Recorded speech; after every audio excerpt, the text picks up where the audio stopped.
I've worked at Rockefeller Records, I've worked with Akon, Sony, Columbia, and now I signed my own act from Nigeria named Jaya, and now building my own company and legacy and partnering up with my friends like Chibu to do stuff with his artists and his acts. So it's just another level now, just going from the creative to the executive, and that's why it's really important to learn like the business side, because the art side run out. You're not gonna be young and cute forever. Like, you need to learn the business so you could go transition to a boss and also find people that you could groom and put them in position. So that's me, Rob Jua.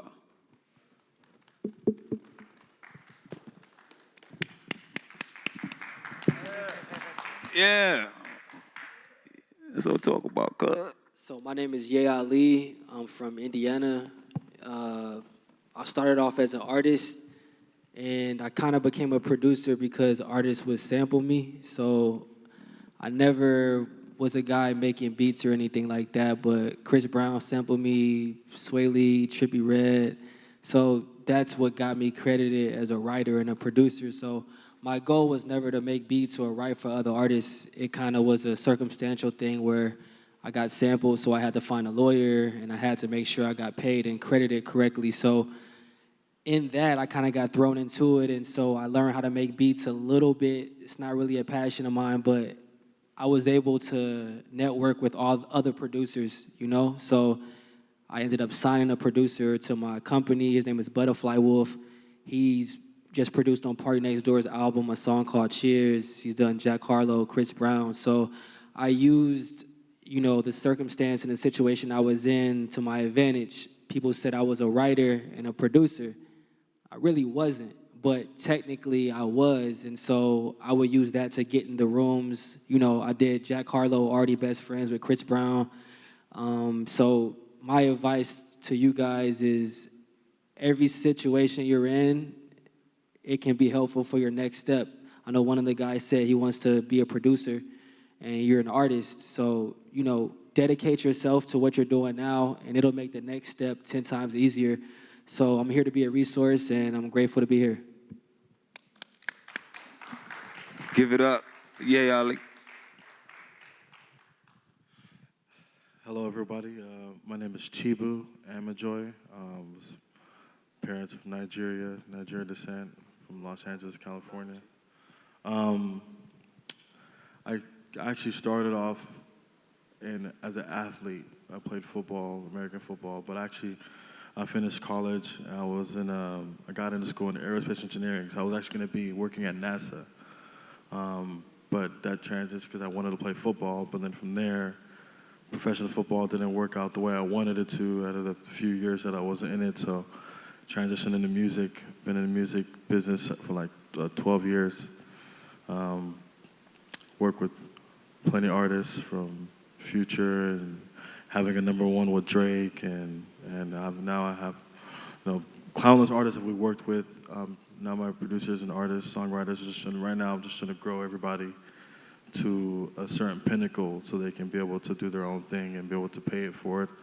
But yeah, I mean, you know, I've been in the business for a while. I've seen pretty much everything that we could see, you know, and now just about kind of understanding the business of where it's at, since it's always moving, and understanding the business of music as a commodity business, so putting a different mindset behind it. So, I mean, yeah, I've been in the business for 12 years and continuing going to grow every artist that I have. I have producers, songwriters, engineers, artists, you know, all signed with me, and just, you know, it starts with a belief, and you gotta believe in yourself. You gotta have a why and why you're doing everything. And, you know, things are not automatic when it comes to this. You're gonna have to have a no-quit attitude, because you're gonna go through ups and downs, especially when you don't have the certain resources that you need. So, but it's definitely a rewarding journey when you're able to stay at it and then finally start receiving the things that you were destined for you. So, yeah, I would just say I've only been in a decade plus, but I don't see myself stopping. So if you just starting in your first, second year doing this, and this is what you really want to do, just know that anything that you're passionate about, you didn't conjure that yourself. So if you know that that passion and that want is inside of you, just know that it was given to you. So you have to pay respects to that and do the most you can to be able to achieve what you really want to do. And also know what your why is.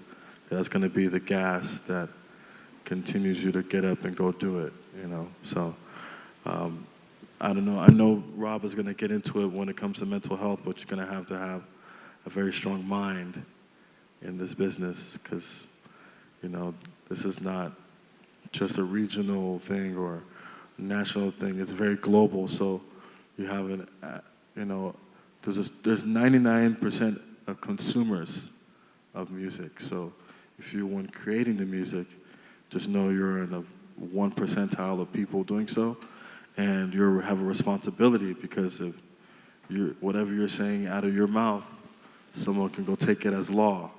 So as long as you understand a lot of those little intricate little things in the music business when it comes to the creative side or the business side, just know that what you're doing, you eventually, if you don't quit, you're going to have amounts of people that are going to count your words as law. So just know that what you're doing is just staying at it, staying what you want to do.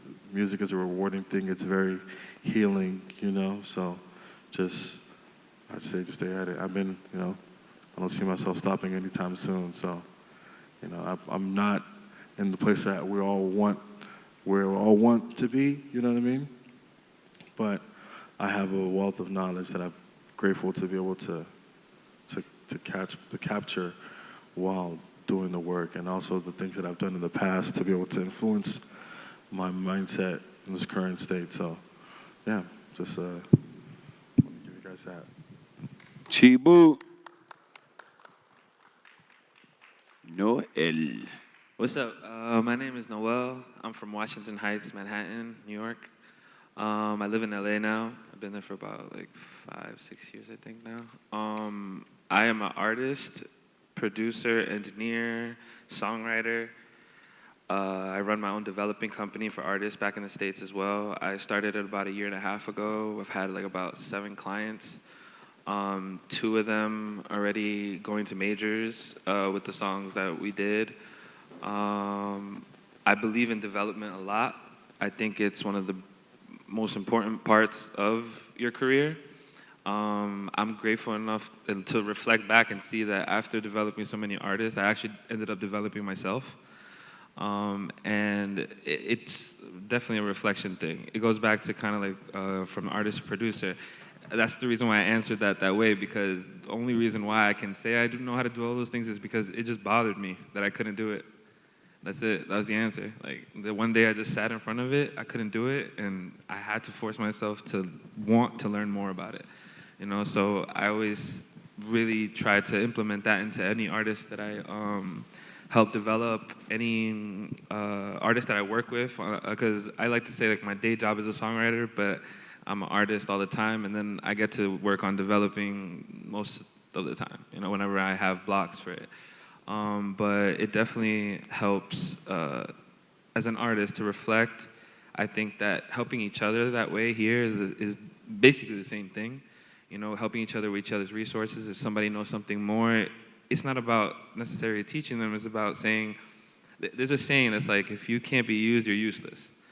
You know, like, and it's true, like, because it has such a negative connotation to it, but it's not negative at all. You know, like, we were talking about soccer earlier, Paris and I, and it's like a team is a team.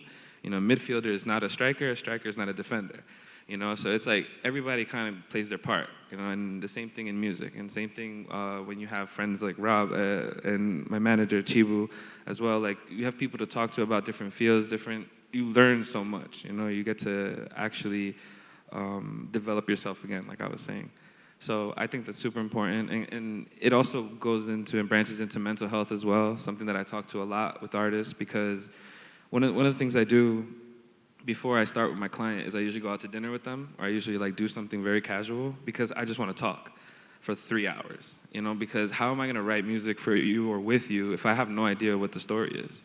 You know, I don't know what you went through. I don't know if you're going through a breakup. I don't know if you, like, I have no idea. So it kind of allows us to go into a room full of producers, full of engineers, and letting them dictate something without having to scream, you know? It's more like, I always tell them, show them by example. So another thing too is like in development, usually when I do camps, I tell the artist, you're the example.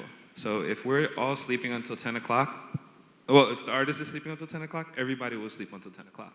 But if the artist starts at 8 a.m., they start doing yoga, they do meditation, eventually, the ones who don't do that will get weeded out, and everybody else will follow suit because they want the placement, they want the interaction, they want the relationship, whatever the case may be.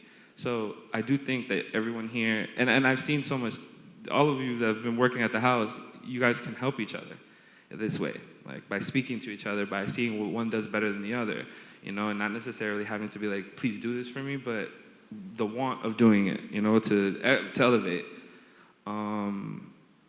That's pretty much it, yeah. I'm very grateful for being here. I feel like the St. Lucian people are so great. The food's great, everything's great. Thank you for having us. Yeah, that's right. Give it up for Noel.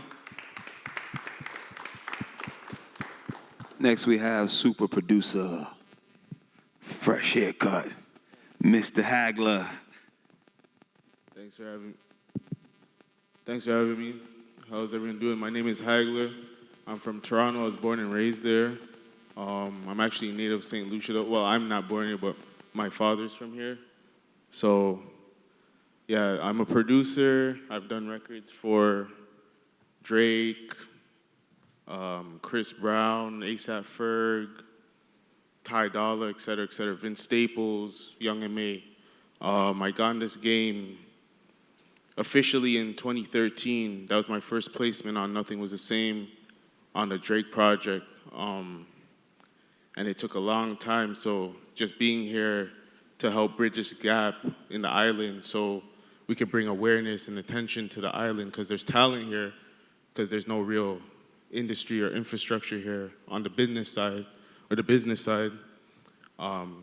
It's just a blessing, you know? So I've been doing this, and anything I could do to help the talent and give them knowledge and my experiences and share that with them and give them the gems, I'm just blessed, you know? Yeah, give it up for the panel. We also want to give it up for Paris and Siobhan.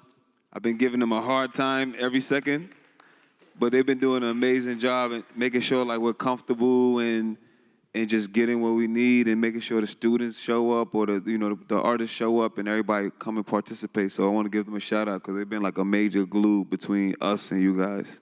So shout out Paris, the short guy right there. And Siobhan, he's somewhere looking for somebody's daughter somewhere here. Oh, Siobhan over there, I see you. Thank you. Just want to say thank you publicly so that people on TV know. And we grateful for you guys. Thank you. So we want to start this action, and we got to see a lot of you guys and like the talents you possess. And to be honest, was like super surprised. Like you guys are super, super talented. Just want to kind of start this off with some questions of what you have and what you like to learn. And I also want to know what have you guys learned since being here. So if we could start with you right here with the white shirt and kind of pass the mic around. Yes, you.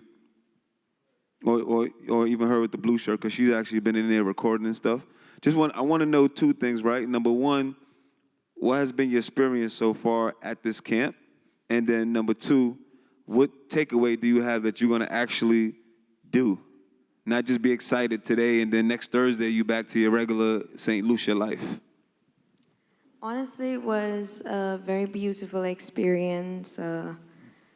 Learning, first of all, different styles, seeing different creative processes, learning, different genres in the making.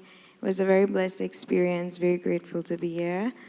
And for me, the takeaway, honestly, I've seen Hizo put down melodies and Noel, and it's very inspiring. In terms of writing, you definitely came in when we was doing that one song and let us know that lyrics are very important in terms of grabbing people and, making it deeper than just, generic. So for sure, flavor and time, patience. Yeah, very blessed to be here. Perfect. My youth, Yeah. there. Well, to be honest, from the first time they introduced me to the vibe, I like the vibe one time. Like when I reach home, when I wake up, it's there I want to go back one time. Yeah, man. To record and be around with different artists and things, like it's just a feeling of motivation and like I just feel like I belong there. Yeah. What are you gonna do different? Like once we leave, what are you doing to keep this going, keep the energy going, turn this into something for yourself? Well, I just going to try and dig deeper, do more research, like you said, on the business side and different things, and yeah, keep the link strong. Do you have any question for anybody up here? Are we gonna get to you? Oh, you go. Oh, come closer. Come up and come get a mic. Yeah. Thanks for your answer too, by the way. Yeah, for sure. What's up, bro? No disrespect, not to cut No. But Come, must jump say, in. for the collaborative force and the networking and the connection, the genuine relationships we built during this time, it was something that I definitely would be building the consistency, making sure that I keep in touch with my brothers and sisters. That's amazing. Yeah, give him a hand. See, that's what it take, right? Like me and Chibu met. We was on opposing sides. I was representing one exec, and Chibu was representing a writer he managed, and them two were having issues, and me and Chibu were kind of like tired of the issue.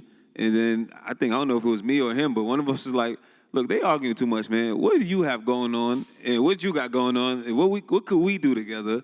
And that collaborative energy is what we shifted to collaborate and say, you know what, we could focus on what we could do together because we could do more together than being apart. Like our counterparts wanted to beef and fuss and bicker and stuff. So you got to know that collaboration is the key for everything. Even if you only getting 1% of something or 10, it doesn't matter. Are you a part of something that's moving? And get your ego out the way to be a part of something that's moving. Go combine with your brothers, your sisters, and whoever you need to go with because you got a better shot doing it together. So that's how me and him got here, just off of a conversation of us trying to diffuse people and their egos when we was like, I don't do this. And Chibu was like, I don't do this either. And then we just went and did our own thing and now built a friendship, turned it into business relationship, turned it into more off of just knowing how to collaborate and knowing how to, me and him have similar personalities. We both alphas, we both cancers. We could have easily said, I don't want to work with you. I don't want to work with you. But he does things I don't do. I do things that he don't do. But together we do everything. So learn how to collaborate with your brother, your sister, your artist, your creative counterparts could help you because somebody does something that you don't do, and vice versa, and that's how you get there in a better way. Anybody else who got questions? Yes. So far, I must say I've enjoyed the experience because since you guys came down, like I never really got a real taste of what the artist life is really like because, in St. Lucia, like it's kind of tough because, we don't really have like the market when it comes to like the genre of dancehall. It's mainly focused on Dennery segment. But I must say, what I learned is that it's not only becoming an artist, you gotta study the whole entire music industry, and I must say I like the sleepless nights and those stuff, you gotta be able to be putting in the work and such, So yeah. You have any? That's a good point. You got to do everything again, or else you're gonna get left behind because it's so much bigger than just the music part. Yeah. You have any questions for anybody up here? No. All right.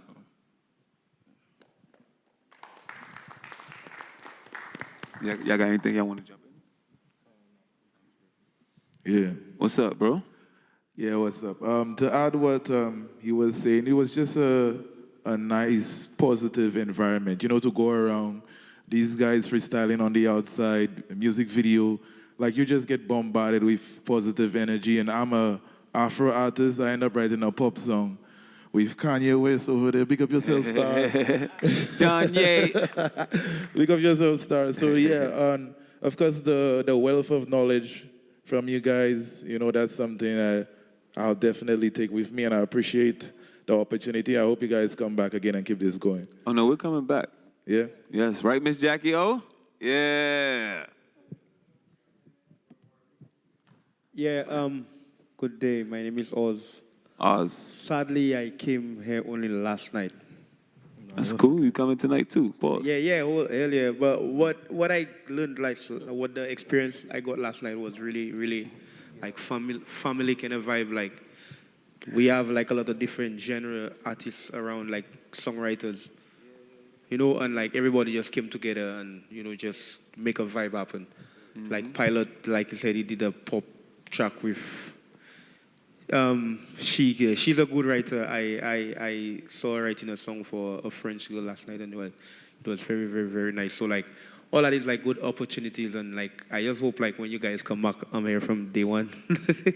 I won't miss out on anything. Oh, no, we're going to have the big marketing, all of that next time. But this was good to kind of get an understanding of what's going on here.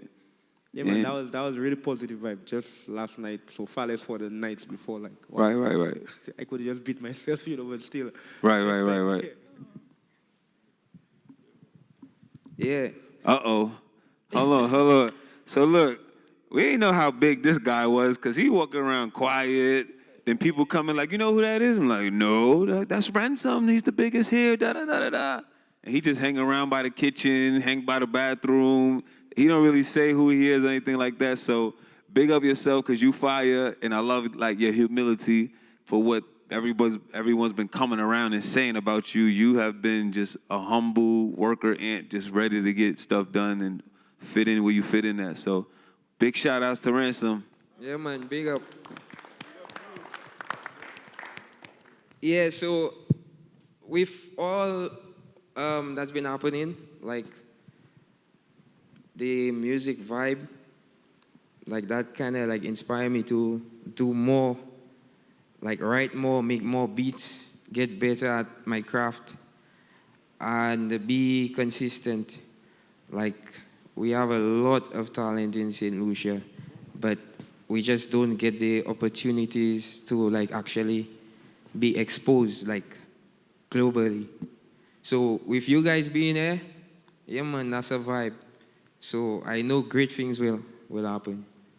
Yeah, so shout out to you guys. Big up. Shout out to you. With you being here on the island, that's good for your town too, because you see everybody's been speaking for you, like, a lot.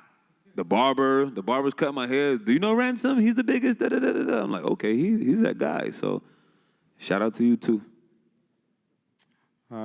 Yeah, Uh-oh. My name is Siobhan. Uh-oh. Well, one thing I learned from this entire experience is that the hope is not lost for making St. Lucia a creative hub. And this gives us more, like, energy to put out there on you guys and make sure that we show up and make sure you guys are getting the opportunities that we want to create for you. And the fact that we have our wonderful panelists there and the other supporting crew, you know, and the way that they work, their work ethic, and the way that they were so welcoming to our locals, it just touched my heart. And honestly, I'm so glad. Oh. Yeah, you know I'm a soft one. Hey, yo. Pause. Thank you. Yeah, so I'm glad you guys came out. Glad and the locals and the local artists have been introduced to quite a few of them. We want to keep the vibes going, keep in touch with each other, and see what ways we can support each other and increase on the creative output of St. Lucia on the whole. Yeah, thank you. And big shout out to you too. I know we've been giving you a tough time, but it's all love. That's just what we do in New York. It's all love. It's all love. Yeah. Yes, hi. Blessings. Drum Ninja here. What's up? Good night to everybody. I wasn't here last night, but based on what my bros told me, like, that experience was mind-blowing. And, like, they were talking about, like, the energy and how everyone was networking and whatnot. And from my experience, I know many people don't know me as an artist, but I'm a drummer on the scene, you know? But I remember Paris, and was it last year or a few years ago? I think we did something like that with KO and Jen at the Villa, and it was a really cool vibe, you know. Some really good tracks came out of that. And I just want to say it's a good thing to see a lot of creatives come together and collab and put all the egos aside and just come and connect, you know. And I think that's a very good initiative you guys have going on. And I'm just glad to be a part of it, you know. Yeah, blessing. Blessings. You got any questions? Well, Yeah. not really. Well, just mainly on sync licensing. That's the only thing I might have a question on. But What's your question? well, like how do we get into single licensing? Like a direct link into single licensing. I mean, there's no real direct link. A lot of that stuff people do through publishers, or you go chase down music supervisors. So either you're gonna do the hard way, which is go on LinkedIn and send 1,000 emails and follow these people on Instagram, Twitter, wherever you can find them at, hound them down, or get a publishing deal, and that sync team does it. There's really no direct, easy way, because we all would do it right now if we knew the direct, easy way. There's no direct, easy anything in music. Music is hard, probably the hardest thing you probably gonna ever pursue, because even when you get to one level, you realize you got so many more levels to go. You're like, wow, I'm tired already, and you still got so much more to go, and it get a little harder the higher you get too. So nothing is easy in it. That's why a lot of people not in it. A lot of people give up because it's hard. But as you keep fighting through, it's worth it. So there's no easy way, but there is a way. Yeah, that's what I was saying earlier about not quitting, because just like you were saying, you get one through one level, there's another one. And it doesn't stop, really, ever. Even when you're at the highest level, you're the biggest artist in the world, there's a whole other level you have to get through as well. I would probably really encourage that everyone that has met in the music or in the to really get to know everybody, to connect with everybody. Unfortunately, in every neighborhood, when someone's doing better than someone else, you also have to be able to prepare yourself for people that, don't want you to really get that. So it's to combat that, it's best to be able to create a very positive relationship with everyone that's doing the same thing you're doing. So, but yeah, don't give up. Do what Rob was saying. Definitely go online and do your research on who's the sync provider, who's the head of music for a TV show or a movie or whatever of those productions in the area and beyond. Because we're not just talking about your island. They're talking about sync placement for everybody and everything. So you have to really do that research to know and be intentional about where and who you want to work with, so you know exactly what to look for instead of just opening up and searching aimlessly. I think you should be intentional about everything when it comes to music. You need to be intentional about what you want to do. You need to be intentional about what you want to even sing about, write about, produce. You have to have a mentality of being intentional about where you want to go, or you also have to have half of that needs to be how I'm feeling today, what I want to regurgitate in the music and how you do it. So I mean that's a quick little. Yeah, give it up for Chibu. Appreciate it, man. Yes, good evening, everyone. For those who may not know me, my name is Kilo. I make multiple different genres. And last night, I was very impressed on the way, everything went. Everybody working, everyone has ideas. I myself had a lot of ideas that I wanted to work on with some of the artists right here, right now. Because I've been listening to the music over the past couple of years, and, bro, I'm really mind-blown, and I'm really impressed, bro. And listening to the music give me so many ideas. So when I meet up with them, it gives me a motivation to create more music and to help create something new and to help tackle a different genre or try and experience something totally different from what I've been doing myself. So I must say, I really respect y'all and I really appreciate everybody coming out last night, how the vibe was, everybody doing their own thing, everybody networking, everybody building connections. And it's not just about building connections, but keeping the connections that's been built. So I respect everybody and we need more people like y'all guys to come down here and create more events like this. Bring people together, make movies, make vibes, videos, create content non-stop. Bro, I appreciate y'all. Keep it up, man. Yeah, man. Yeah.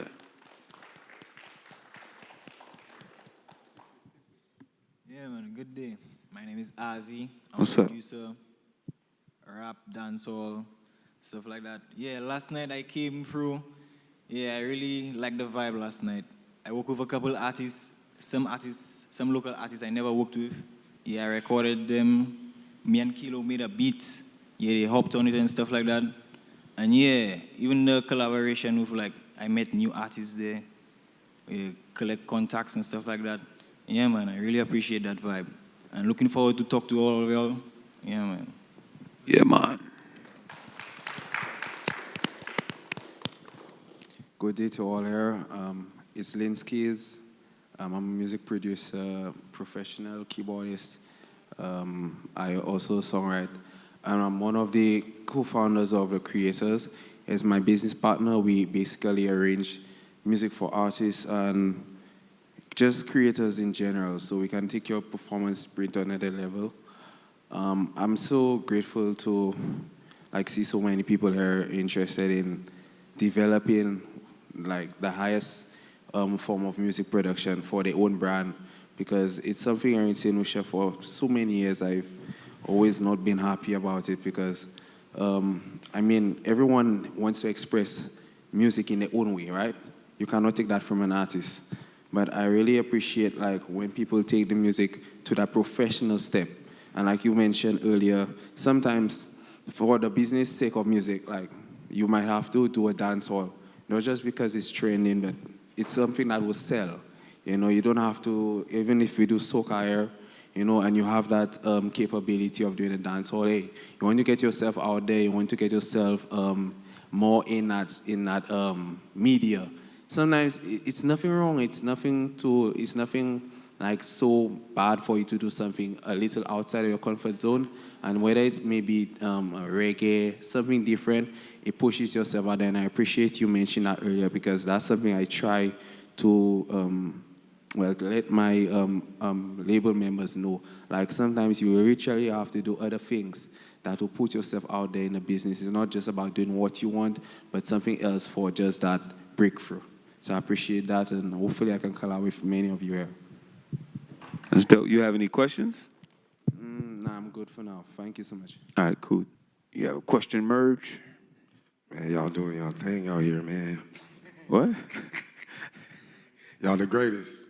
Nah, I don't have no questions. Y'all doing y'all thing. I'm just While we here, while you standing up, that's another super dope producer named Merge. I know you guys got to work with him at the camp. Yep. You see him floating through the room.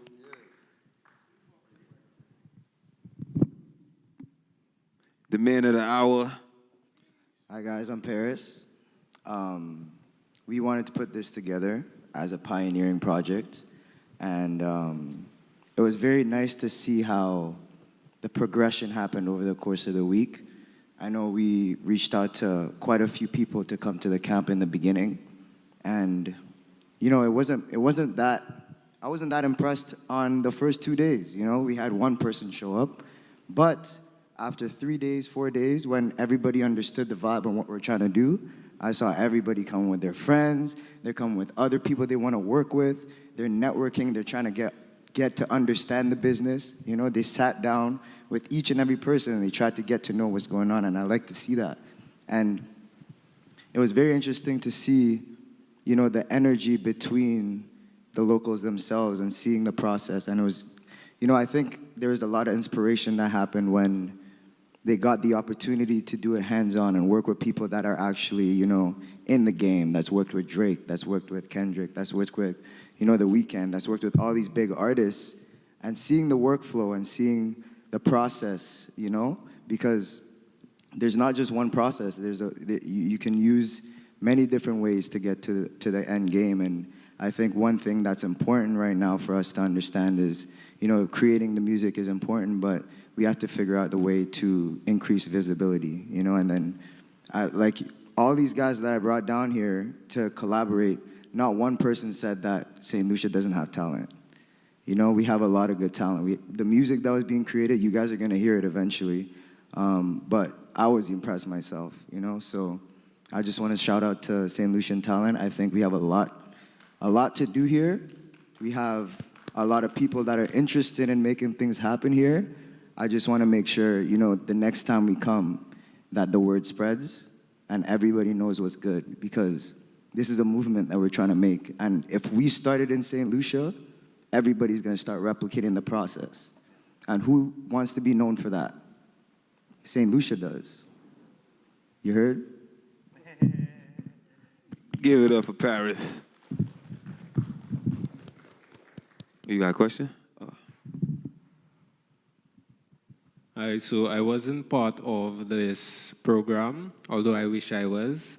I was just made aware of the seminar, well, the panel discussion. Come tonight. Okay. But my question for you guys is, how do you create a fan base and get people to listen to your music? I always say, I tell people to start at what's like natural and genuine to you, right? So like if you posting on social media, TikTok, Instagram all the time, and these people just really love you like dressing up and you like ties. You got all these ties and they like, yo, his tie game is sharp, and they just really follow you because you got a different tie on.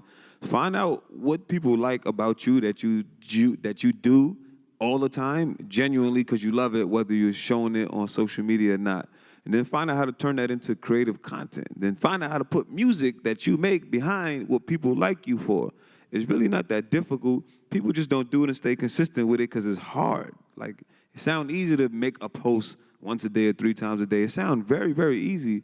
It's mentally hard because you like, I think I'm doing too much. Oh, this one only have 11 likes and that one got 28. That one got 2,000. Why did that one get 2,000? Oh, that worked. Let me try that again. You do the exact same thing and the same exact post get 20. And you like get confused and you may get discouraged. So it's really about building an audience of people that like you for you and what you do. Find out what they like you for, and then find out or be a smart way to put the music that you want to promote behind your everyday life, your everyday content, and pick something that you do consistently. Because if you can't do it consistently, it's going to be hard to build up this, I call content a catalog, right? When you go from one post and now you look back, you got 5,000 posts. It's going to be hard to just do that and not have your mind ready to do that and not care and worry about numbers and who's sharing what and who's not sharing. You got to just build it. By the time they find you, they're going to go back and binge. They're going to go back to your first page, your first post, to kind of learn your journey to where you at today. They see you up 500,000 followers, 1 million followers, and people who really offend of you going to go back. It's just like how our life on social media pretty similar to when we find a TV show we like on Netflix or something, and you caught it at episode 70, but then you go back to like episode 1 because you love it so much and you want to not cheat and get the whole story. So your life is a story on social media too, and just figure out, how to take that consistent part and promote your music within like the real you. But it take work. It's not easy, and we all could do it because guess what it costs? Nothing. But who want to do nothing for a long time before they get something? Raise their hand. Nobody raise their hand. Yeah, it's that hard to do nothing for a long time before you get something. And everybody should have raised their hand. So I would say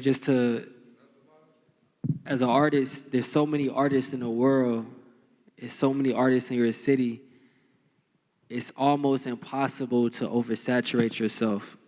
Unless you're like a huge mainstream artist, I would say you got to put out music and videos very often, to the point where, I was putting out music on SoundCloud in like 2015 and 16, and I put out so many songs that eventually the tide kind of shifted. It was a tipping point where some songs didn't do well at all, and then randomly some songs would get 100,000, 200,000, and it wasn't necessarily my favorite song, but I noticed the more I put out, the more attraction I had from just random people.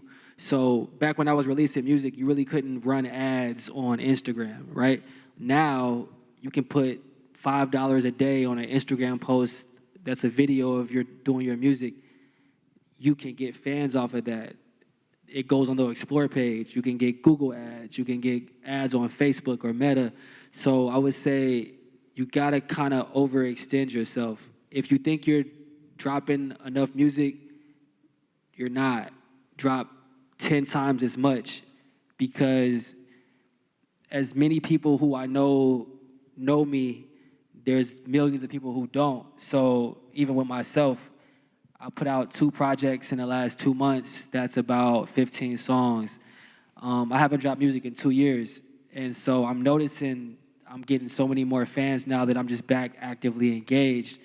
And so that's my advice. Like, put out music every other week, 5 times a month, shoot a video for that song 4 different times, 4 different locations. Do it once in the studio, do it once on the beach. If you work out, go work out and perform the song while you're on the treadmill. Just stuff that you think is like simple everyday stuff. If you cook, raise your hand if you know how to cook. All right, so None of y'all cooked at the house? anybody who's ever been on a date, you know that the opposite sex loves that someone knows how to cook. So now think about the opposite sex who you don't know, who get turned on just by somebody being in the kitchen. And now you're in the kitchen and now you're doing music. And, you know, just little things like that, like bro was saying earlier, do what you're naturally gifted at, but make it the centerpiece of your music. If you cook well, if you like to work out, if you like to be in the studio, if you like to be on the beach, if you like to hang out with 20 of your friends at once, put the music behind that. Do a performance with you and 10 of your boys while they're just doing their thing, but you're the one performing. It's just simple stuff like that. You don't have to shoot a $5,000 video. Those days are gone. You don't have to do that anymore. So you can just shoot it off your phone. I know everybody has cameras, so don't overthink it, man. Because the average person, like I said, the average person in America or any country cannot sing. The average person cannot rap. The average person can't make a beat. The average person can't model, and simple things that you guys are good at. No one's gonna overjudge it. Only artists overthink and feel like, all right, it's not good enough, it's not mixed well enough. Only if you know how to mix songs do you know if a damn song is mixed well. The average person can't tell if a mix is okay or could be better. They can't do it themselves, so that's not how they look at it. So I would say, like, my number one piece of advice, put those songs out, mixed as best as you possibly can at that moment, and just make it consistent and shoot content and shoot videos for it. You don't have to rent out a big mansion. You could do it, like I said, on the beach, in the kitchen. Just don't overthink it. Put it out, because the average person is looking at you guys like geniuses. No matter how well the song's mixed or how well it's shot, nobody can do it but a real artist. So, you know, don't overthink it. Put it out, and just, you know, if you guys have Instagram and Twitter and things like that, your favorite song, your favorite video you've ever done, put $5 on it for a week straight and see how many fans you get. When you go on the notifications, it says, this person followed from this ad or from this reel. That's a random stranger who liked it enough to invest in you socially and follow you. So that's like my advice for all the artists out there. Well said. I want to add to that. I think every artist should know that you're a brand. Just like you see that water over there, that water there's a brand of that water. I think every artist should know that you're a brand. So you need to market your brand to the best of your ability. That's true to yourself. You don't really need to do it for others. You need to do what's in you. And then, there's 8 billion people in the world. All you need is like less than 1% to just love what you're doing. And then your whole life is taken care of by your own thing. You just need to understand, just like you do the consistency that Ye was talking about, you know, the marketing thing that Rob was talking about, you just need to understand that you're a brand. An artist is 9 businesses in one. An artist is 9 businesses in one. When it comes to merch sales, when it comes to streaming income, when it comes to sync income, when it comes to social media, when it comes, there's so many things that are all encompassed into what an artist is as a brand. And, you know, when you got to do what you got to do to sell that brand that's you. You know, you can compare yourself as the water brand that's sitting back there. You're technically the same, but you, And also, too, water obviously is a commodity. Music is a commodity. People need it in their life. So if you understand that you are a necessity in 8 billion people's lives, then you will know how to be able to curate your brand to a percentage of those people. They're gonna come. You walk in a room and 3 people like your song, that means 3 million people like it, which means you need to find a way to get it out to 300 million people. You don't need that much validity when it comes to your music. You just need a couple people. But just know it translates to millions of people. You just have to figure out how to get it out to those people. So just understand that you're a brand. You're not just you. Even though you are, you need to understand that you are more than just your name, especially if you're doing this music. So you'll figure it out. Everybody will figure it out, especially if you're dedicated to it and you don't quit on it, then it will work out. Just like anything you work on, that you don't quit. I don't know if you know about 10,000 hours. Put in a minimum of 10,000 hours into anything you do, you're going to be an expert at it. If you don't go in the studio enough, if you don't make enough music, you can't expect to be this big personality, this big brand. You can't expect it if you don't work. You know, if you don't know how to work, when you go to the gym, you're not going to get super strong that day. You have to get in and be dedicated for 3, 4, 5, 6 months. That 6 months from the time you started to the time you end, you're a whole different person. You have to look at it like that when it comes to the creative process and this music. You need to put in amounts of hours to where things are. So Noel can literally record himself, make the beat, do the reference himself, do everything himself. He developed artists and taught an artist that didn't know how to do any of that. And now that person is able to record themselves. You know, how many days it took. The fact that they were dedicated into figuring it out, that's the only way you're going to be able to do this. It's not going to be given to you. You have to know how to be able to take it for yourself and understand that it's not easy, but you have to want to do it. 10,000 hours, you put that in, you're guaranteed to be a whole different person, a whole better writer. You might not know how to record yourself. Now you're going to be able to know how to record yourself. That takes the dedication to search and research on how to do so. You know, YouTube is a great teacher if you're by yourself to learn everything, but it's very important to know that it's not given to you. You have to go take it, and you have to do it by countless practice and countless working out in the gym, was what I call it, you know. And if you do that, you're going to be doing everything yourself without anyone's help at any time, because you've dedicated yourself into learning every piece, into taking your concept that's in your mind to screen or to the phone. Once you figure that out, then you really don't have anything to really worry about. You just got to wait for your time. But between that, from now until that time comes, if you don't put the work into yourself, you're not going to get it. So once you just be able to understand that and change your mentality on that, then these questions you're going to have today, you will never have those questions again because you've been doing it already. You know, so.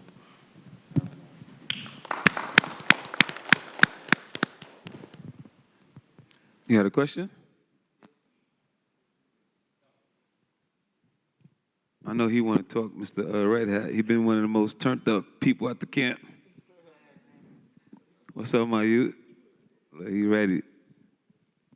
Good afternoon, everybody. My name is Chris Gilbert. Yeah, most of y'all know me already, but I arrived a little late because I got off from the studio late last night. I arrived home at 5 o'clock this morning. If you could see my face, I have not slept because of these guys right here, you know. Pause. Thank you very much, guys. I mean, I met them on the beach at work last week Saturday. I work at Sandals Grand, and two of them came to the beach for a sea bath, and they were with Chauvon. And right away, Chauvon just introduced me, and I left work right away, and I've not been back at work from Saturday. So until they low leave on first day, I not going back to work. So I going back to work on Friday. Yes, I still have a job. Yes, Yeah, he definitely, we met fully him, covered. and The he jumped in the music- car with us. He's about that life, guys. He jumped in the car with us right on the spot and said, I'm coming with y'all. And I've not been back at work because I have to work to make money, to invest in the music. But the relevant information from these guys was more than the money that I make at work, you know. The steps that, the little information they make me and the little steps I take towards the music already, I'm already seeing changes. Just like my guy last night. We were building a rhythm for me. And my guy came in and he saw the rhythm being built. He came back, he heard the rhythm. When he went out and he came back again, he saw me writing lyrics and he's like, yo, what you doing? We don't just write lyrics, what you doing?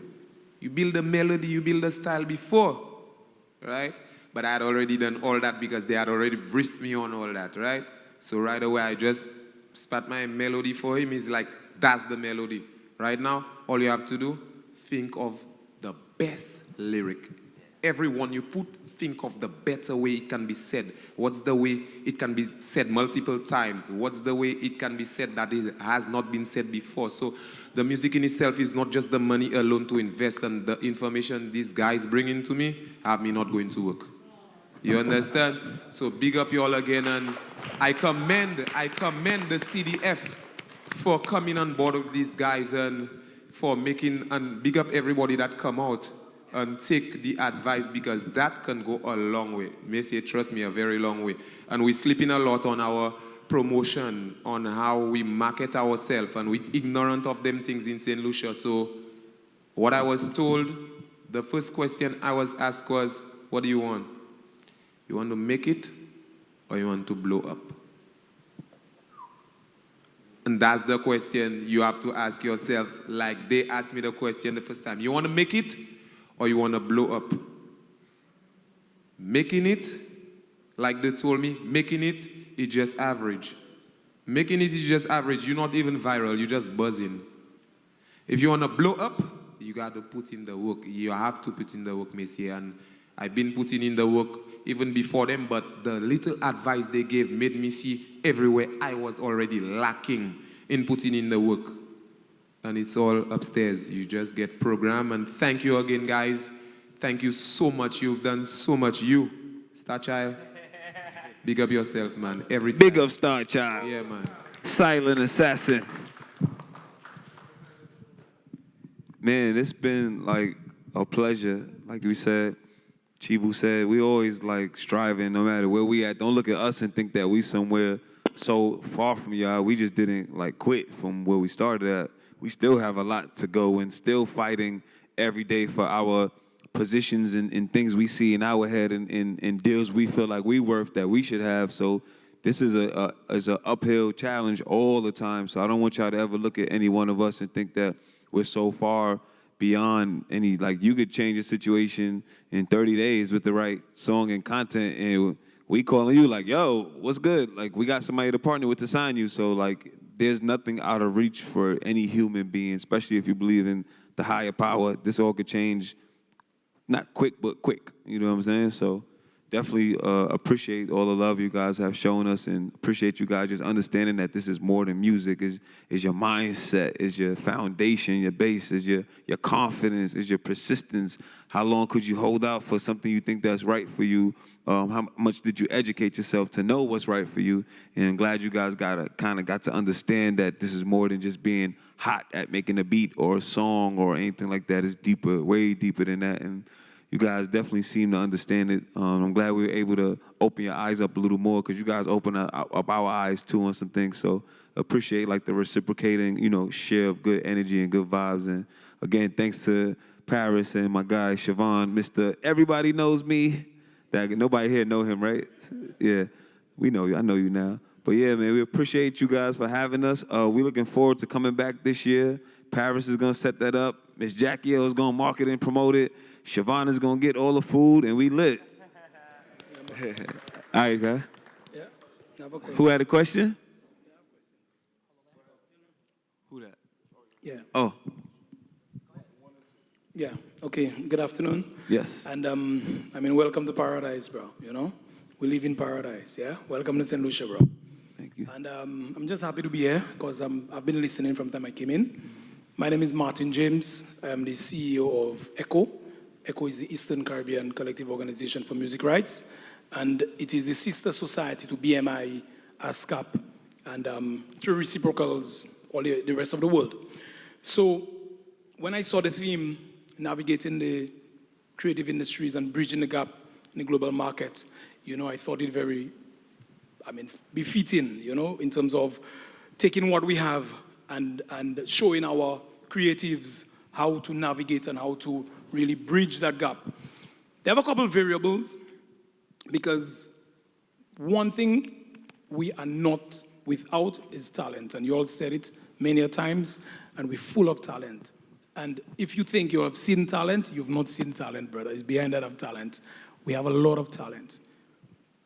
So the question is, how do you monetize what you're doing? Because all the talk and everything is either two things. Is either you just want to be a creative, and creatives, hey, I see that blackboard there, that's a blank sheet, I'm going to turn that into a piece of art. That kind of thing. Or I'm going to turn that into a piece of art, and I want to make a living out of it. So we have to know what we want to do. You have to know what, and you all have said it many times, you have to know what you want to do. The question is, at what point, or are you all members of a CMO, are you all members of BMI, ASCAP, or anything? Are you all members of that? Okay?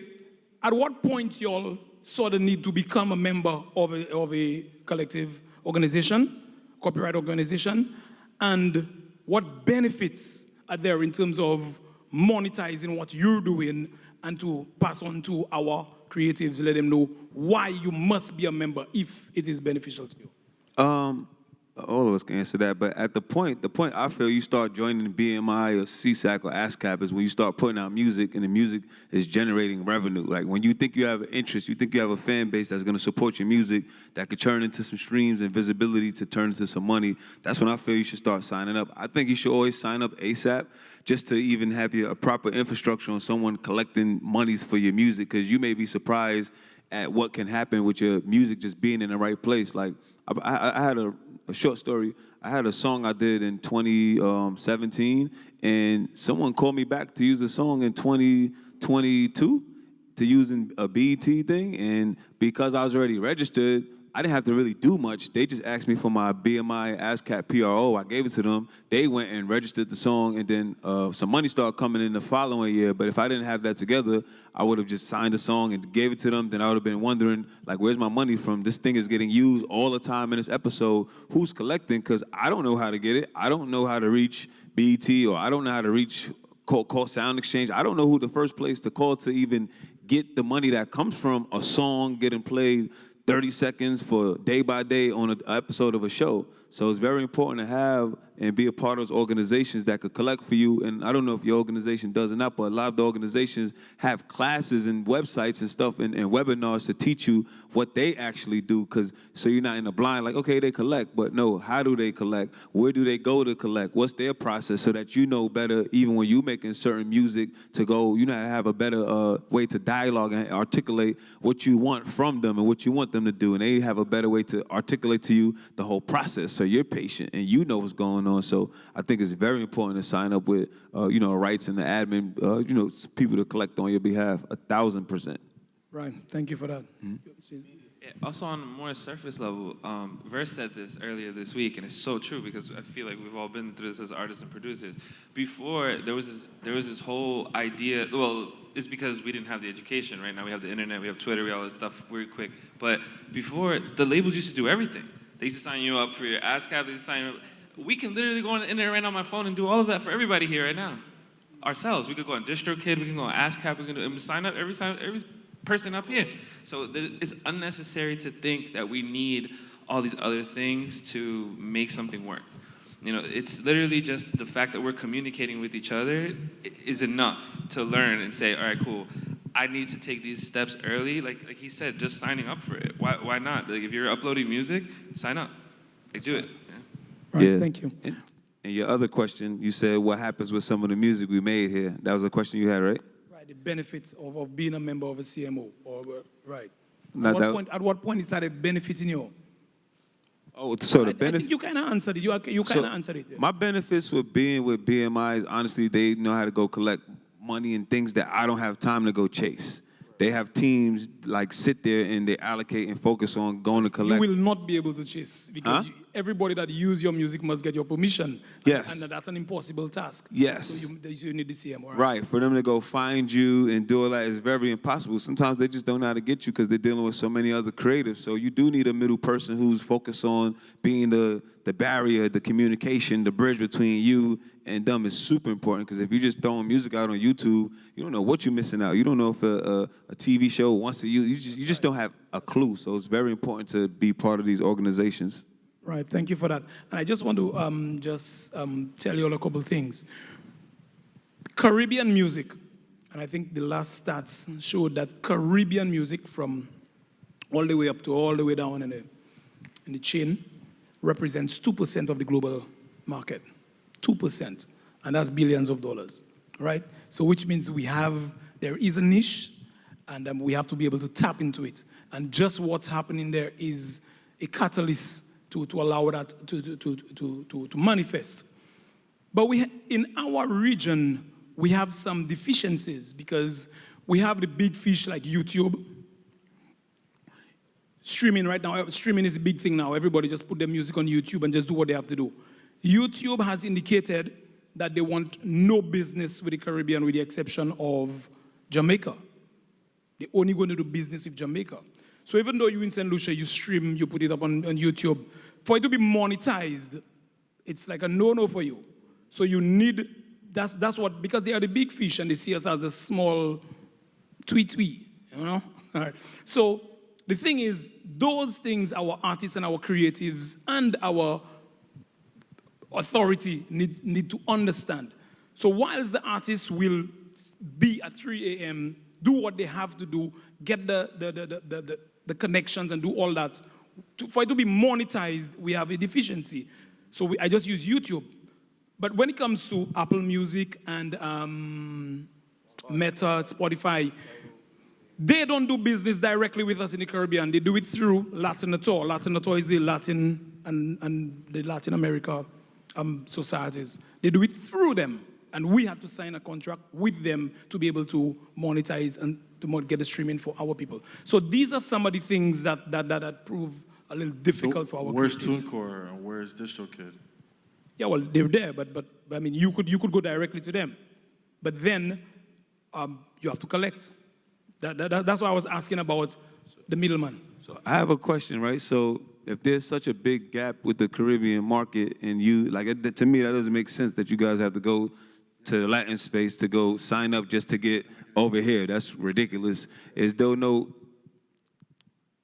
team or something you guys could put together amongst the Caribbean islands and say, hey, we're not doing this way anymore. You guys are going to have to deal with us directly, and it's because we all lock hands to say this, and this just going to have to get renegotiated differently, or we're going to have to just... We do have the CMOs within the Caribbean. We do have an association, but for some reason or the other, you're still not being heard, you know? But I mean, there's work being done in that regard, and I'm certainly sure it will improve. Right. But for now, that's the route we have to take. So, Okay, so you guys need basically like, you guys need a distributor, one that's dedicated. Because like Africa, Nigeria, they have Boomplay, right? So that's their distribution that most people use to go to all the DSPs, the stores.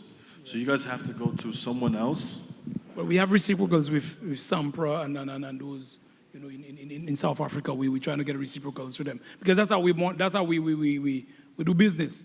So like we do business for our members, and through the reciprocals, they do on our behalf. So that's why the collaborations and all those things are very important. So your music now could get on the other markets, and then it would be streamed elsewhere for it to come in there. So these are Well, that's definitely something we should sit down and like really talk about, because we didn't know like it's that much of a gap that you have to leave the Caribbeans to go over there just to get there. There is there. It's not a phone call to. This not 1940 anymore. The playing field is not level. The playing field is not level. Super unlevel. But the way to get respect for that is uniting and standing on your business. And yeah, we definitely want to speak to you more about that. Thank you for sharing that information with us. We didn't know the gap was that big.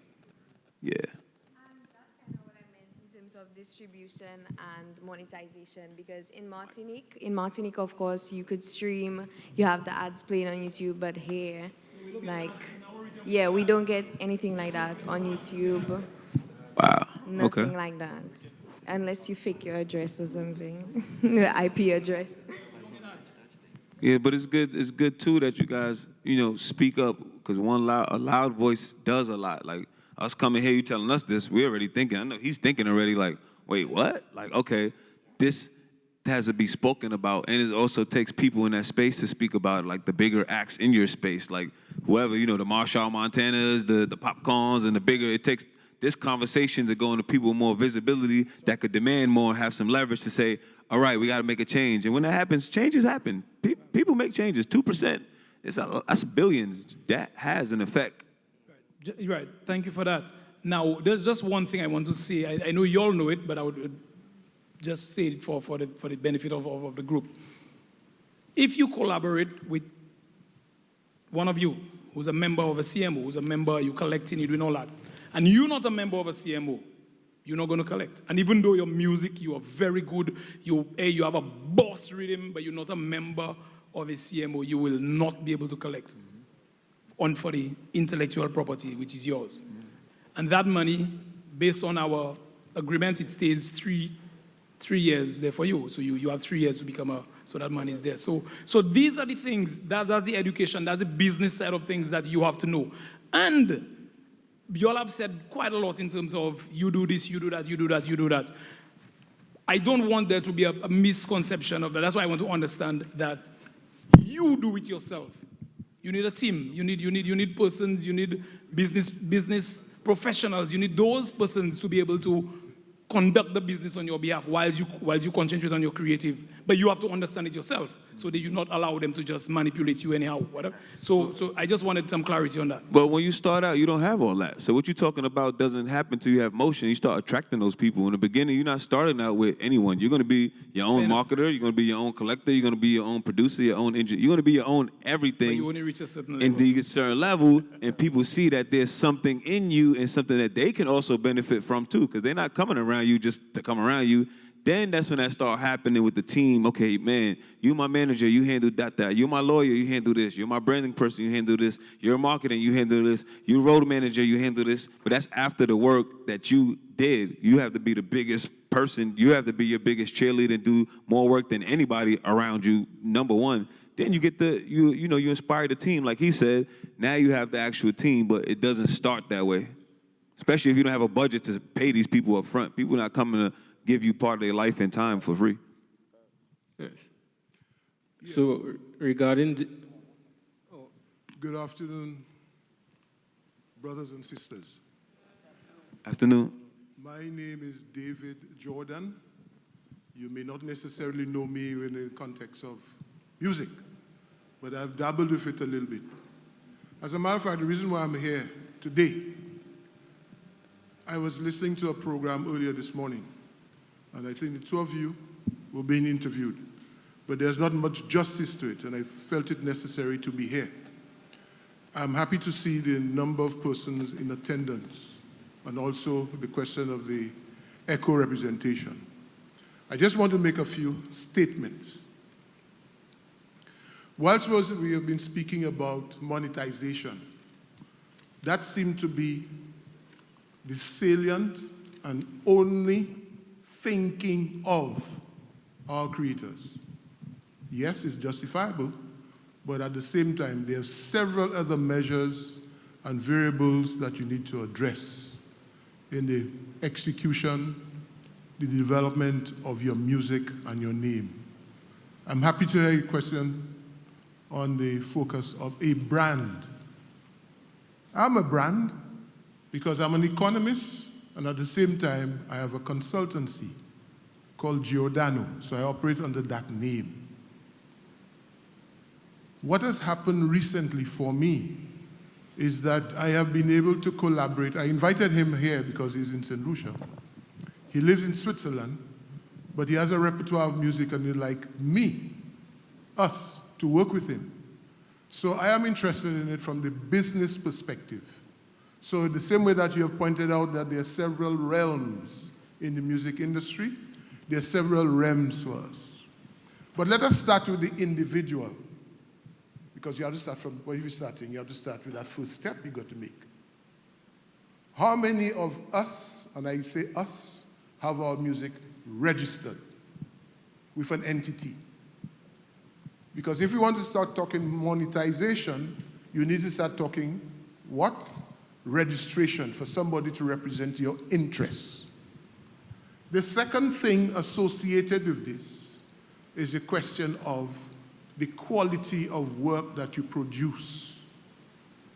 And let us not talk about we don't have opportunities.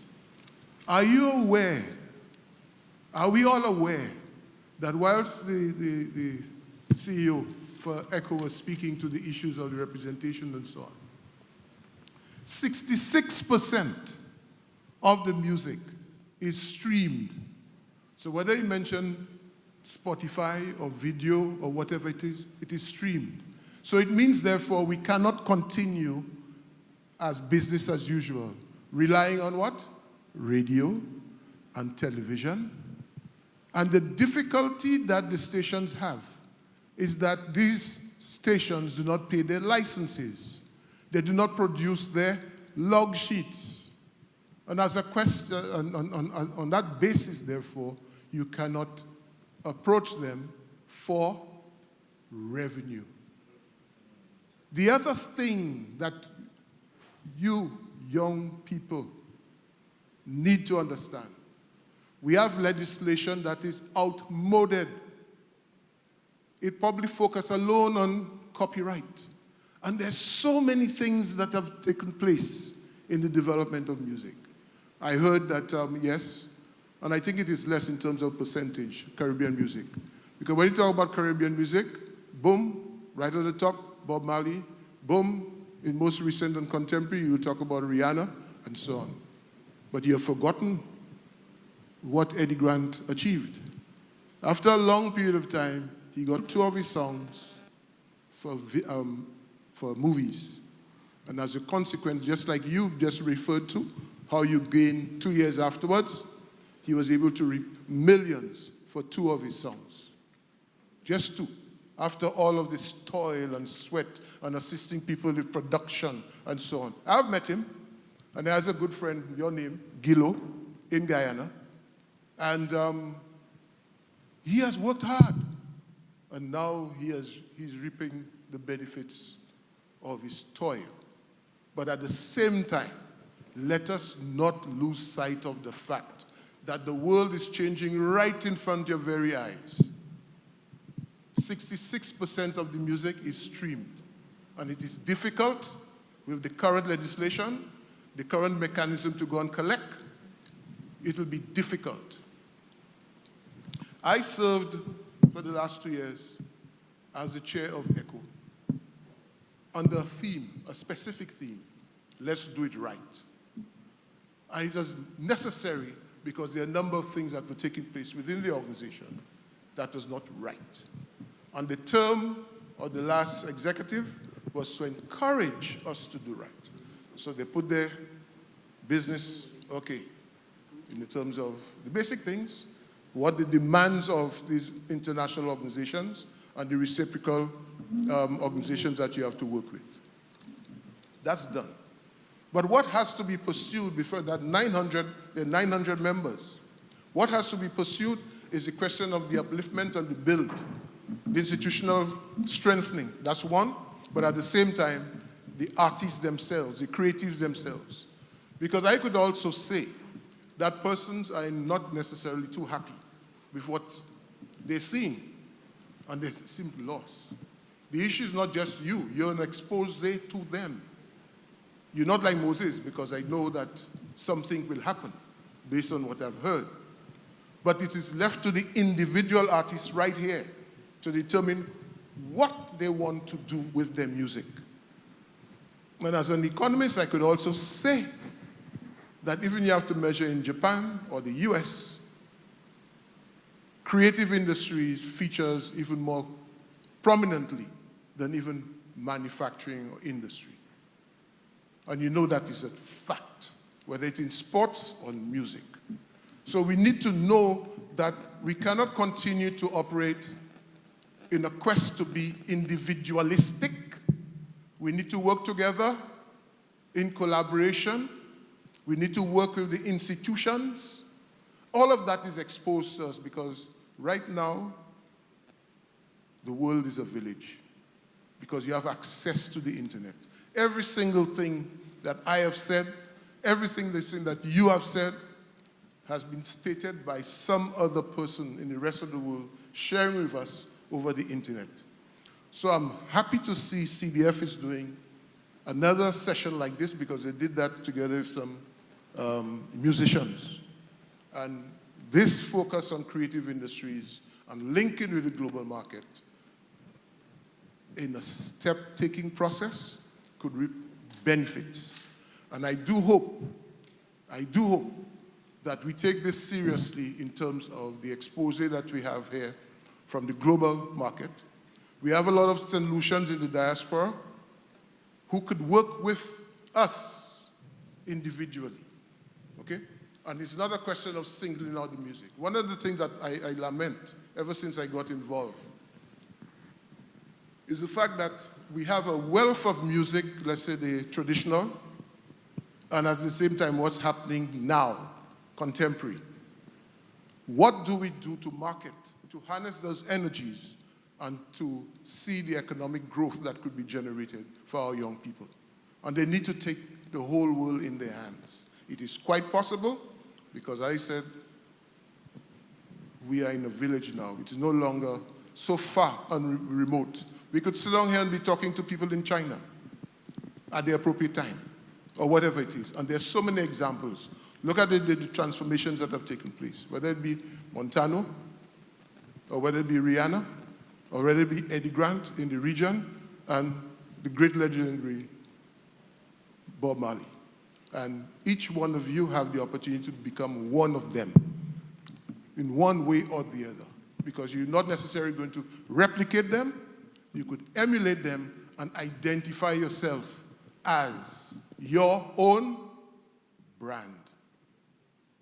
This is the points I just want to plant at this session, and I do hope that I did not take too much of your time, but I thought you were coming to the end, and I felt it necessary, and that is why I'm here. And kudos to you. As I said, the session was not so informative, it didn't do justice, but I'm happy that I come here. It's unfortunate my colleague who works in Switzerland in music, he is unable to come because he's got some issues downtown, but he would very much like to liaise with you all in what he could do with his own repertoire of music that has already been produced. Thank you very much.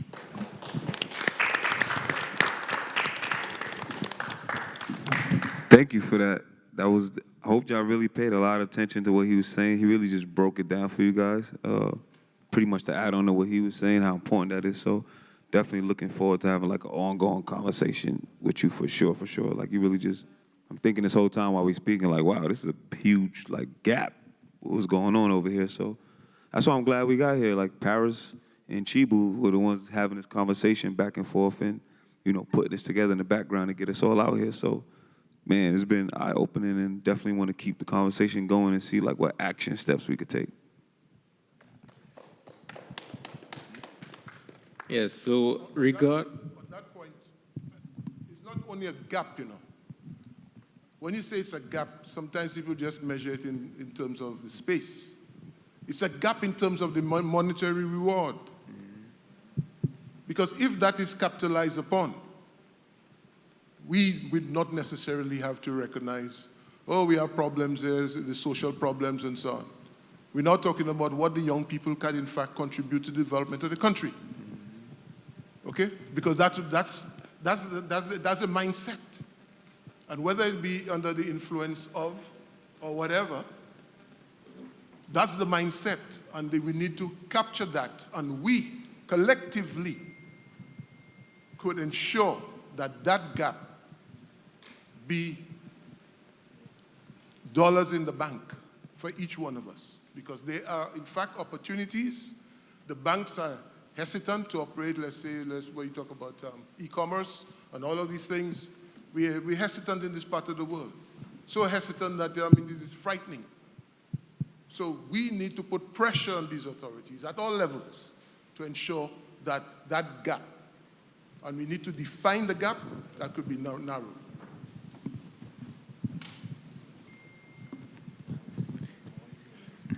Anybody else got any questions? Yeah, so I was just inquiring as to the best avenues to distribute music in you guys' opinion. So the best distribution platforms for you. How would you suggest that we distribute music in St. Lucia? Well, just as artists, just to distribute our music. I mean, I don't think anyone is better than the other one. I think it's about what you do marketing-wise to garner attention to your record. They all do the same thing. In my experience, they just place it on all the stores. I don't think anyone's better than the other one or this one is better than this one. It's about how in demand you are to demand what you want and what you want a distributor or a label or someone to do. I don't think any label is better than other label. I don't think any publishing company is better. I don't think anyone's better than anything. It's really what you demand because of the leverage you built. So I don't personally think any company is better than the other one. You may have better, background analytics on certain companies. That's maybe a difference. But overall, like, it's still you. It's still your work and what you and your team do overall. They just here to capitalize off of what you have moving already. That's it. They just put gas on your fire. I don't think anyone's better than the other one. Okay, thank you. But would you say like each release needs like a specific type of way to release it, or can you just release, like you said, you suggest that we release consistently?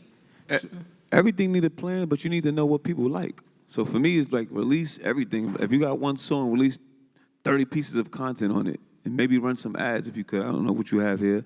And then see what works. Get the data back. You got to throw out stuff to get the data back. The data's going to tell you what to do next, all right? I threw out 30 pieces with this song, and these 3 worked the best. Why did they work the best? Let me see. Okay, it was the time. Who liked it? Okay, it was this demographic, these states, this country. You could start telling your story. All right, cool. So the next batch I do, since I see what worked, now let me do 10 pieces specifically with the best 2 out of these 3 or even the best 1. And now let me put a little more bread on it to move it. That question is really an open question because of the climate change now. We're in a different space now. People care about what you're showing them that they relate to. So there's no proper way. You got to find out what they want first. And then once you get back some data, then you start making like a plan now. Okay, what's my plan? How will I roll this out? Do I have money to roll this out? If I don't have money, how could I get creative with all these free resources around me? I'm on this beautiful island that nobody knows about, right? Like we on a boat and we see a mountain and then a house and then another mountain and the beach. Is like I've never seen anything up close. Like this place look like like those little cards you send to people when you're traveling. It don't look real. So like that's content in itself. Like you guys might see it every day. So this is nothing to you, but it's paradise. This look fake. I was just sitting on the boat just staring like, wow, people live here. This is a real thing. So you have to figure that out and figure what works, but you have to throw your best, like Ye says, you have to throw everything out all the time. You really data farming. You're farming to see what they want from you. Then you can make the plan properly. You can get a generic plan. You can ask ChatGPT to give you a plan, but that plan isn't unique to you. You have to give them everything. Give everybody in here one different plate and see what they like the most. Everybody in here might like the rice and peas. Oh, that's what y'all like? All right, I'm going to package John rice and peas, the best rice and peas in St. Lucia, da-da-da-da-da. You know what I'm saying? Yeah. Thank you. Thank you.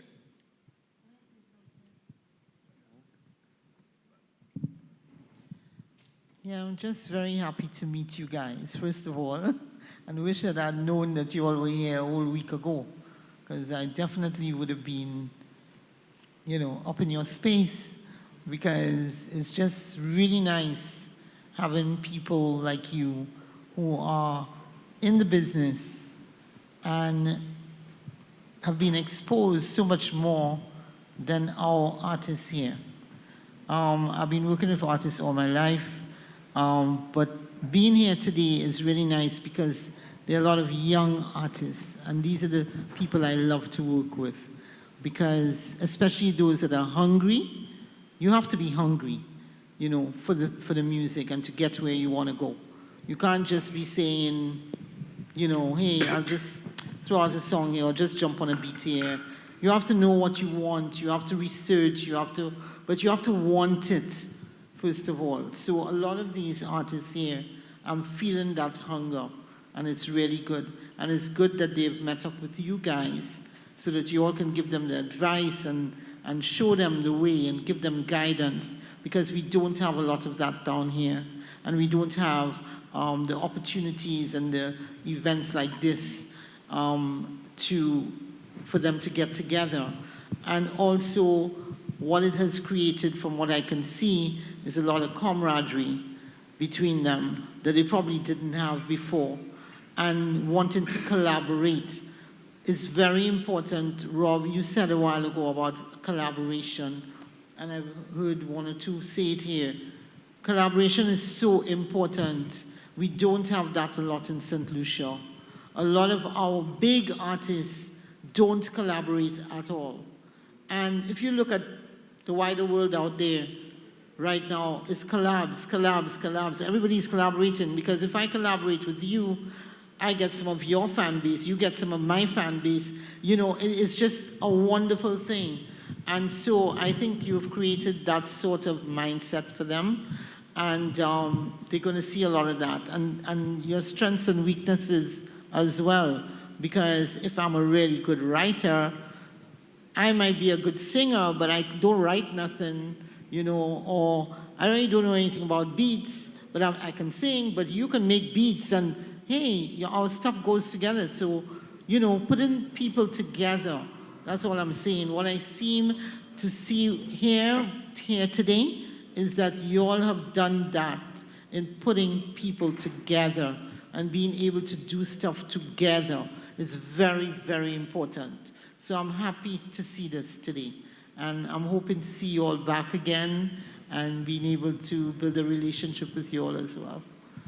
Thank you for that. We really looking forward to coming back. So, I was going to speak up too. Also, you guys got a great culture out here as far as DJing, the club life.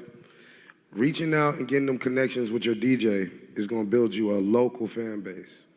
So I think a lot of your culture is very, with DJs, you know what I'm saying, building those relationships with the DJ. If you're a hot artist and you really believe in yourself, you might have to invest a couple dollars in having a DJ run your record for a week. Yeah, but there's another thing too. The DJs, yes, and the DJs play out a lot in the parties and the clubs and whatever. But you see the radio stations, we have around 30 radio stations in St. Lucia. Right. Okay? And that's a lot in this a lot area. In that little space, right? Right. And you find that a lot of these guys, they'll put out a track, and their track wouldn't get played, And it's like the DJs here, the DJs on the radio, sorry, their playlist consists of a lot of foreign artists. You'll hear the Jamaican dancehall, you'll hear the Jamaican reggae, you'll hear a lot of soca, right? Denry segment, yes, you hear Denry segment, which is our music. Right. But that is just a little bit of St. Lucia. Right. You don't have a whole lot of Denry segment artists, not everybody. I think St. Lucia has one of the biggest varieties of genres of music in the Caribbean, really and truly. Right. So you have the R&B, and you have the reggae, and you have the dancehall, and you have everything, a little of everything, right? Right. But the radio stations don't play the music of our local artists. Well, and that is one of our downfalls. I just think like this is the real thing. With this music, the only thing, if you're hot enough If you hot enough and you push yourself to that limit, they're going to be forced to play you. Yeah. Okay, if the way you promote yourself to the youth, to the young children, they will be asking the radio station, why don't you play this record? Why don't you play this record? And a lot of the things is, with you guys' culture, which is so great, that you have a great deep root with DJs, and the DJs are like kind of the heartbeat of the music culture out here. The DJs kind of push it and drive it, and they control kind of what you guys digest as far as music. Like those relationships with your local DJ or the DJ that's been at the club or the club that you hit is going to be your most important outlet, especially out here. Now, I know you guys are thinking worldwide, and blowing up at home is kind of hard because it's a lot of hatred where home is. A lot of people you went to school with like, oh, I could rap too. I rap better than him too. You know what I mean? But you guys have a great culture, and it's just really just about pushing your music to the next level where it's so undeniable that they're going to have to pick it up. Everybody's going to have to listen to it. But, you know, you guys got to start with the ground. And I think about a lot of you guys, the songs you need to make, it doesn't need to be catchy for the youth. But as long as the young kids can feel it, they will push your music through the roof. Like, you know, because that's who pushes it. I think about music in the States. I never listen to what a person 30 and above says about music. They don't know. The person that knows who's talking about music and what's coming next is the kid that's 16, 17, 18, even 15, 14. Those kids are shaping the next generation, the next 10 years of music. So whatever's popular within them, it might be even something you don't like, you don't even think it would ever go. But you gotta always pay attention to it. I always take up like American person like Soulja Boy. I remember a lot of people laughed at him. Oh, listen to, he's the most groundbreaking artist, and he was doing this 10, 15 years ago, maybe 08, 09, longer than that. So his blueprint, what people saying was, oh, he's never gonna make it, he's on YouTube. Oh, it's a silly dance. Oh, this isn't real rap. Actually made him a groundbreaker for the future, the kids now, you guys. Because he was one of the first people we ever saw go on YouTube and just put a video, no video director, him and his friends, and growing that popularity with the youth. Now the youth learn that technique, and that's who's carrying that next, you know what I'm saying? So, I mean, for you guys, I know you guys were talking about the YouTube and how it might be difficult with the algorithms and getting your music played, right? That's a big problem, but if you force your music and your song is hot enough, and I tell people, you only need one, bro. Like, you only need one. We all got in the game with one record. One. All of us got a deal with one record. It wasn't all the work we did before. They were interested. Oh, you did this? Okay. You know what I mean? So for all you guys that won, I'm not saying spend 3 hours on the song or 8 hours on the song. But you'll feel it when you know it's the one, and I just feel like at the end of the day, and you might not even know it's the one, honestly.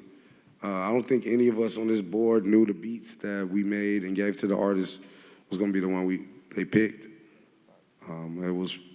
We had other beats in mind, we had other songs, so you gotta open your ears up and also listen to everybody else too around you, also the youth. I'm telling you, if you got a little cousin, a little niece, and you got a lot of them, right? You ask them about your music and their opinion. They'll tell you the truth. The kids will tell you the truth. Oh, this sounds old. I don't like this. They're gonna give you the pulse on what's coming next. And that would be my only advice to you guys, because the music is youth. I mean, if you think about it, Bob Marley, your parents didn't like Bob Marley, right? He's a big weed smoking. They probably were saying all kinds. He's not Christian. He's not this. Is he down with God? Dreadlocks, you know what I mean? And he became a whole cultural influence. And it's the youth that empowered Bob Marley. It's the youth that empowered all these artists, like right now. Even for us, you know, Us liking Future or Drake, it was us that pushed them to that mainstream. They're way older than us, but they, you know, we're the ones that drove that car of success to them. So all artists, I would focus on the youth, the young, yeah, because I know you guys probably don't think they know what they're talking about, but they actually are the pulse of the culture. They are what's next. Everything that I see, like I see kids, these kids in Atlanta, they just screaming on the mic and they wilding out. But in the next 5 to 10 years, it's gonna be more punk rap. Like, and that's a sign of it, punk rap, that's what they're gonna start calling it. Or punk drill. You know, it'll be another subculture, right, that'll be hot. So while you're doing this and doing that, it's a kid making this, he's making that. So you always gotta be tapped in to the youth and the underground. And also just having that connection with your DJs and anybody locally. And that's it, that's all I would have to say.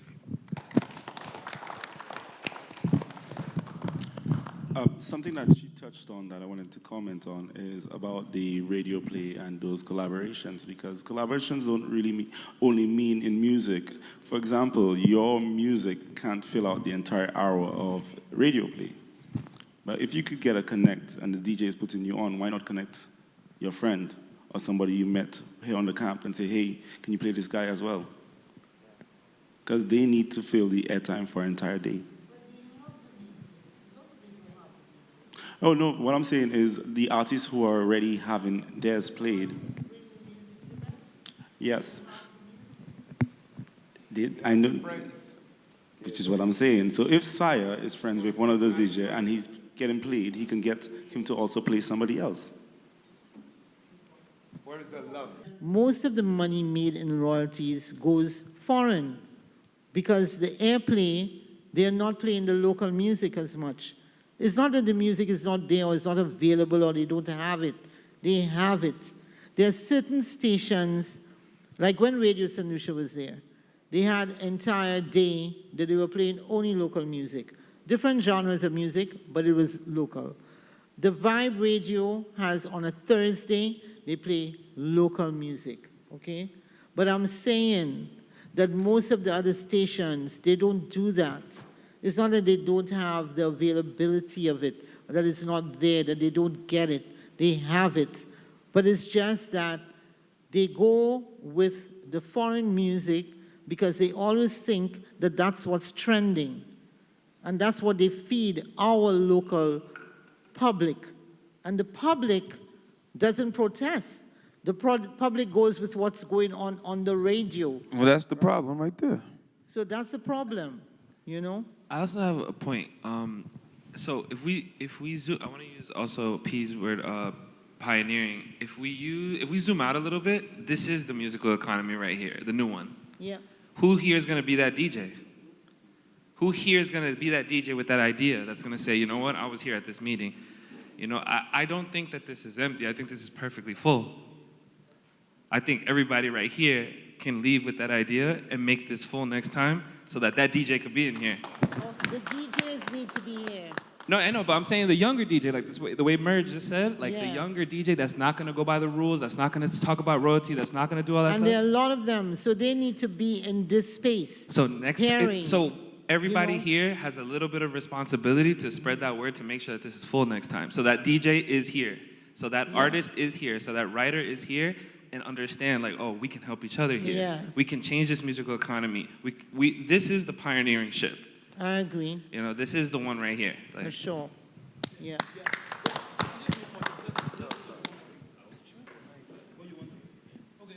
Sorry. Thank you. I have a question relating to your record deal. So if as an artist, one of us gets a record deal from, being an island artist, what are the best tips or advice that you can give us to more smoothly transition into the record deal in terms of financial advice, right? Not just blowing off everything, but how to use it how do I say, intelligently spend. First, you got to know what is a record deal. What does it mean to you? What does it mean? What is the record deal? That contract you sign, what is that? So you could sign anything and get the money and blow it. You need to know what you signed, what did you take, and what did you owe? And that goes back to like what he said in the camp, like what do you want? And what you going to give for what you want? Because you're going to give something. What are you going to give? So it's bigger than just the money you get. It's just, you can get a loan from anybody then. That's a record deal is a loan. That comes with some marketing. So you get a loan from him, her. Some of it's gonna go to taking care of your, home, bills, rent, situate your personal life. The rest of it is going to recording and making a project and marketing. So those questions are very vague, and I say that's what people here gotta do, like that individual research. You gotta do the research. You can't cheat this game. You can't cheat. Some of these questions no one can ask anymore because we have so much access now to information. We have so much. Like when I started music, I had to go hide in the back of the studios in 2001, 2002 to read the books. Because it wasn't like Google and YouTube, everything wasn't there in 2000, 2001. I had to go read, man, what's this? What does this mean? What's in perpetuity? Why do they want to own something in the universe if there's only one planet Earth? I'm very confused by all the terms in here.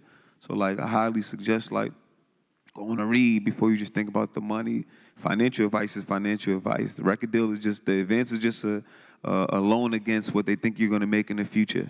That's all it is. It's not this big, huh?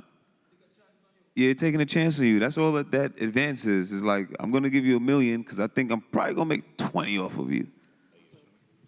That's all that is. Now what you choose to do with it, that's your business, right? You get a business manager, invest in some real estate, income properties, buy up, sign up some producers, sign some writers to work under you, go open up a barbershop, donut shop, all that stuff. So just don't mistake don't get caught up in music. It's just a loan against your talent. It's a loan against what they think you're going to do. It's an advance on what they think you may produce or what this may turn back into. So I get you, because a lot of us here, musicians, we think that it's just based on just music. No. Yeah. That's the music. It should be, look at it as a tool to sell or exploit your talent to generate some income that you could then use to invest to build wealth, build other things, get some property, buy things that's going to make money that you don't have to watch every day, which is probably the easiest. I don't know what's out here, but rental properties. Take the music and invest it back into that, or invest into other creators that you see. Take it for that. Don't just think you just sit here and dance on the stage till you 70. Like, you don't want to do that. You want to have a plan with this money, with the advance, with the show money, with stream money, whatever you get. You want to use it and put it into something else that's sustainable, that stays, and just, what they call it, mailbox money. You want to put it into things that money keep coming all the time. And if you could do that, and your seed money could be you leveraging your talent, what better way to do it? Like, you want to leverage your talent, or you want to go work a job that you don't like? Get you. Thank you very much. A question that goes out to all the writers. Well, I'm talking on behalf of the writers. Here in St. Lucia, we don't have like a publishing. I doubt we have a publishing company, right? We don't. Now, they have a lot of... They do? No, we do. Oh, we have a publishing company? We have a lot of publishers. Several? Several. Oh. So, all right, because they have a lot of artists who don't know about... Do you know what a publishing company is, or are you mistaking that for like a rights organization? What are you talking about? Well, publishing, meaning your music, if you want your music to be published, meaning you don't... you don't need to sing, but like a writer. All right, you have a song, you can say, well, I have a song, Dorix can sing, but you check, but we don't really have a revenue to kind of publish our music, our writing out there, because not all... Yeah. Well, not really copyright. Copyright is echo. Yeah, you're talking about different things. Yeah, so you got to do some research, because you have the master side of your record, which is the copyright. Then you also have the publishing side. So you're talking about two different... I'm talking about the publishing side. Yeah, so you know what a publishing company does? Well, that's what I'm kind of... You don't know. It's okay. I didn't know any of this stuff either, so I'll just go look it up or, speak with lawyers. So you have the record label, right, which is the master side. They own the song. They own the final version. They own the actual song, the copyright. They don't have to own it, right? But if you don't have leverage, they're probably going to own it when they give you that advance. And if you do have leverage, they probably you can just license it to them. Then you have your publishing, which is the composers. Who wrote this? Who made the music? You own that IP. That's two different things. So a publishing company can give you an advance to administer and exploit your ownership so that they can make money writing you. That's publishing. They doing everything they could. They're buying into what you own so that they can exploit it for big opportunities to make a return. You wrote a song, you own 30% of it. Here goes some money. Let me get half of everything you do. They own 15%. They're gonna work your song so that they could get money and generate that and turn that into royalties and income. That's the publishing companies. Right, They that's exploit what I'm it. talking about. So Martin, we have that kind of company, like publishing company. Yes, my brother, we full of publishers in Lucia. All right, well, what I'll do, I'll just come and see you personally. Here's my card. Yeah, I'll give you my card. And All right, you could no call problem. Echo 451-6436 and we'll gladly educate and inform you all, yeah? It seemed like everyone in here needs to like be his best friend and pick his brain and ask him everything and sign up because the questions you ask and he like is answering them. He's you guys BMI for us. So he's a really if he was in America, you wouldn't even see him in America. You're not seeing a CEO of any of these big companies. You're just not even meeting him. So to see him and have him sitting here is a big thing for you guys. So like really taking advantage of him sitting here. This don't happen in America. You're not seeing the CEO here. Nowhere. They're on an island. They here in St. Lucia. In the cut in, what do you call it, Olive Island, wherever, one of them things in the sky on the mountains, that's where you see them at. So yeah, take advantage of him being so close to you guys. All right. Thank you for that, because you see our culture is very different. You know, we connect. You know? Right. Very different. So thank you for that. I think the gentleman mentioned Canada and the DJs, and in our culture, you could go to a DJ and have them push your song and do what you're doing. And there's also the talk of that's the DJ jockeys, but then you also have the DJs or the announcers on the radio and all that. So we needed to create, you know, the nexus between all of them, you know, to join them together. In Canada, as a result of the artists collaborating and being deprived of revenue, the government heard them because they were able to come together, and the government, or the authorities rather, heard them, and they created something called CanCom. And that is a legislation it started at 25%, I think it's probably at 30% or 35% now, where the government have legislated that 30% of Canadian content must play on the airwaves, on the broadcasters, to be able to cause the locals to generate income. Somebody lobbied for that. So where's the people here that do that? Well, the artists did that themselves, because don't forget BMI, as a CMO, you cannot do that because you cannot discriminate against any genre, or, you know, you cannot do that. Because we have reciprocals with the rest of the world. You understand? So that is some of the ideas that I think our creatives should start doing. Push their music, do it, let it trend, let it happen. And I am happy for CDF. I am happy we have a creative industry, you know, and for some reason or the other, they seem to be listening. You know, we have some persons in there who have hearts, you know, and they're listening. So that might be the way to inject some much needed revenue and cause persons to understand why they need to pay. So CanCom is one such. You could do the research, and it is working well. So you have Canadian content, and it could be a Canadian collaborating with a South African, and wherever around the world, as long as a Canadian is part of that project, it becomes Canadian content. Yeah. So which means it just breeds revenue and it just grows. It should be mandatory to support your hometown, or else you're just gonna keep playing music from overseas and sending the money back, and y'all just dancing, but that money going back over there, and whoever's at the radio station getting their little ginger, their little sugar money to, you know what I mean? So I think that needs to happen here. Exactly what you said has to happen here. But the artists or the creatives need to do it themselves. Absolutely. Good job. Yeah. This doesn't skip, and you just go to him and tell him to do it. That is archaic. Right. That needs amendment. On that note, there's actually no broadcast bill in St. Lucia. and a lot of people don't know that. I sat on committees with a previous government. They had the permanent secretary who pulled together people to talk about doing this broadcast bill.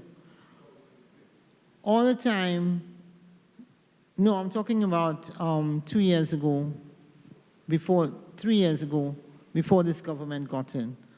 The one that was there before, they were actually looking into this thing and then found out there really is no broadcast bill. There was one drawn up in 2011 and brought into cabinet, and it stayed as a draft. So it's never become an official bill. So the job was with this committee, we were to look at this bill and make amendments and invite do a lot of consultation with radio stations and other sectors, and then to put this bill so that it becomes a bill. And part of that bill was going to be what Martin was talking about, where we said 25% of the content was going to be St. Lucian music, right? Up to now, nothing has ever come out of it. All these 30 radio stations around St. Lucia, all they have is an agreement with the government's statutory board, which is NTRC, which says what frequency that they operate on the radio. But there's no, so that's all they have. So they can do whatever they want. As long as they have that thing, they operate on that frequency, you know, that number on the dial, that's it. But to say that there's a bill, that there's actually rules and laws and legislation for broadcasting, we haven't got one. So that's the problem. Well, you guys know how to fix your problem. You just said everything and how to fix it. So y'all got to mobilize.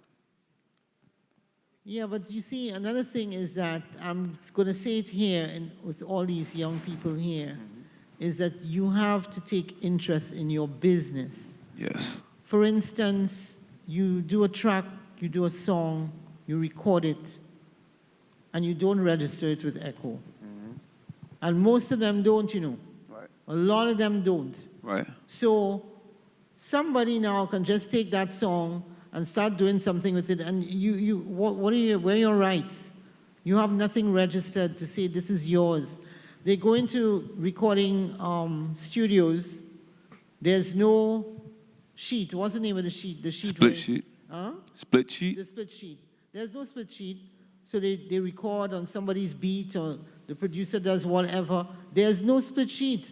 Then if they go to Echo now, then Echo has to try and figure out, okay, what is the percentage here that's split?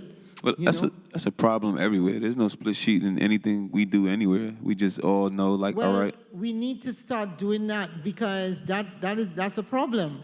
Or you collaborate with people that you have an understanding with. Yeah, well. To get people to pull out split sheets in the middle of creating and you don't even know what the song is going to end up as is almost impossible. It's almost like let it finish. Or it's like, if it's 5 of us in the room, this getting split in 5. I don't even want to argue, nothing, just easy, done. All right, cool, register.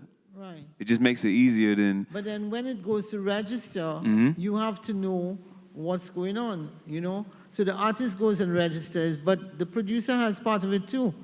So what is the split here, you know? So we have to have these conversations. Yeah. That's what I'm saying. Right. Even if you don't have a split sheet, what is the conversation? What kind of agreement are you doing with that person? Right. You know? So there's a lot that artists, and it's not just the young ones, you know, it's the ones that have been there for 100 years, you know, they're doing the same thing, but they just don't want to understand the business of the music, and that's very important. They will when they realize they want to earn from it and stop working. You're going to change your mindset and really be about your business when you want to free yourself up and make a living off of your being creative.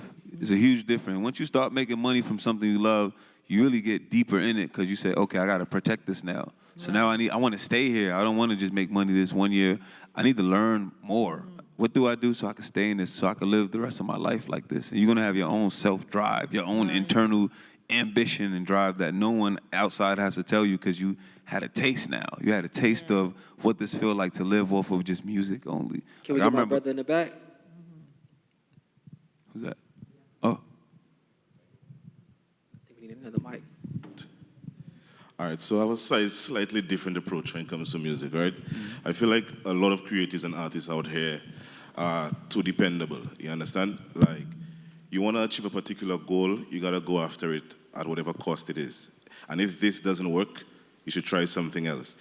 What I find with the industry is you have a lot of people coming with the same topics in different definitions, and they all lead into the same place, and everyone follows that same thing, all right? So me as a producer and an artist, if I realize, for example, government is not working, I will go get my bread myself. You understand? Because many times, as much as you want from a table, you have to bring to the table. Absolutely. And if people cannot see a product they want to invest in, there's no investor in the first place. So I feel like artists, producers, whoever it is, should stop blaming everybody but themselves for doing certain things and for certain results. Because if I don't see a product, I cannot put you on the shelf. That's my take. Agreed. Let me start off by introducing myself. My name is Anthony Wilkie, and I am the Senior Officer for Training, Promotion, and Development at the Cultural Development Foundation. This activity organized here today is part of our educational outreach as part of the Jazz and Arts Festival. And I want to echo what Noel said when he said that we should appreciate that the conversation actually happened there today, despite the numbers. Because I'm sure that at the beginning, many of us were kind of perturbed that the room was not filled. But I think that actually worked in our favor. And I think that actually helped us to achieve the objectives of this discussion, because it was actually a discussion. I, of course, love how the educational side of it took the forefront naturally and has created somewhat of an inspiration for us to go out there and do more research, do more education of our industry so that we can better understand how we can take advantage of it. And I definitely, on behalf of the Cultural Development Foundation, want to thank Mr. Rosary and No Creatives Left Behind, each and every one of you guys who came down. And I know on the books, this is not rolled out how we anticipated, but I think in ways, it excelled what we intended to do. And this was a pilot project. So to the artists here, this is only the beginning. This is only the beginning. We have a long way to go, but through our collaborative effort, we definitely can get there. Even for me, as a new training officer, I was a teacher before. I'm an artist myself, but there are many artists who are here today that I've never met, and there's no database for me to actually make contact with them. And they themselves, I'm sure, are feeling disconnected from the CDF.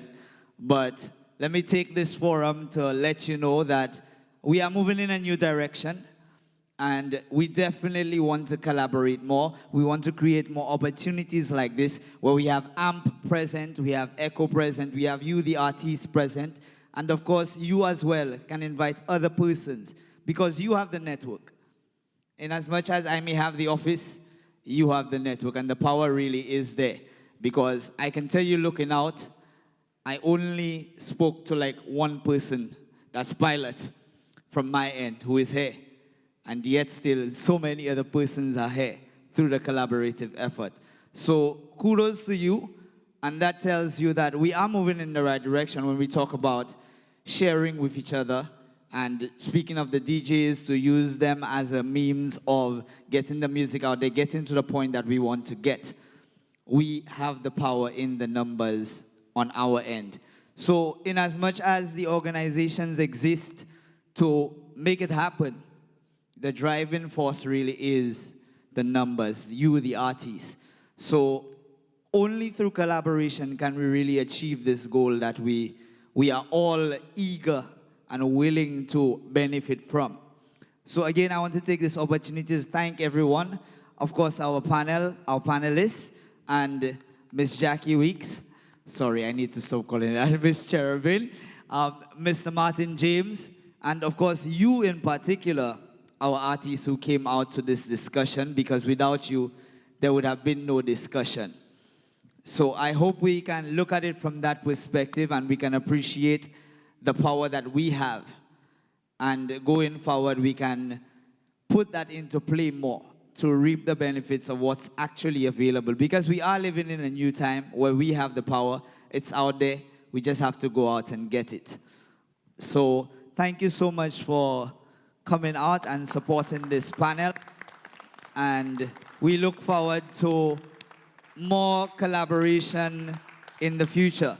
There was, I don't want to use the term register. Sorry, that's just the word that's in my head since I was a teacher.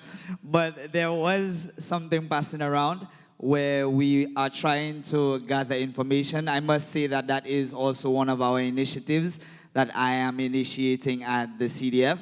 We want to create a database so we have access and we know who to target for particular things and how to intertwine everything. So please, if you've not put down your information, please ensure that you do so before you leave so that I have access to it and we have access to each other.